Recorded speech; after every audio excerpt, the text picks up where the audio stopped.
दरम्यान राहुल गांधींच्या छात्रों की गूंज या कार्यक्रमावरून भाजपचे माध्यम प्रमुख नवनाथ बन यांनी 5 प्रश्न उपस्थित केले। त्यांनी नेमकं काय म्हटलं आपण बघूयात। माझा पहिला प्रश्न आहे, पुण्यातील कार्यक्रमामध्ये प्रत्येक विद्यार्थ्याला 30 ते 35 हजार रुपये देण्यामागे नेमकं कोण आहे? हे पैसे नेमकं कोण देतंय याचं उत्तर काँग्रेसने द्यावं। माझा दुसरा प्रश्न आहे, जवळपास 3000 लोकांना तुम्ही पैसे देतायत, या हिशोबाने 1000 लोकांना प्रत्येकी 30 ते 35 हजार उधळपट्टी केली जाणार आहे। हा पैसा नेमका कुठून आला याचा हिशोब काँग्रेसने आणि राहुल गांधी यांनी।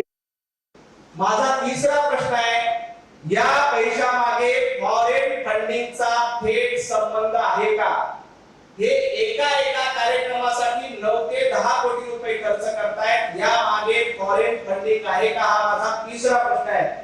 माझा चौथा प्रश्न आहे की या पैशासाठी काँग्रेस शासित राज्यामधली कंत्राटदाराच्या व्यवहारातून किंवा कमिशन खोरीतून, काँग्रेसचं कर्नाटक मध्ये राज्य आहे, काँग्रेसचं केरळ मध्ये राज्य आहे, या काँग्रेस शासित राज्याच्या कंत्राटदाराच्या कमिशन मधून हे पैसे आलेत का, याचं उत्तर काँग्रेसने दिलं पाहिजे।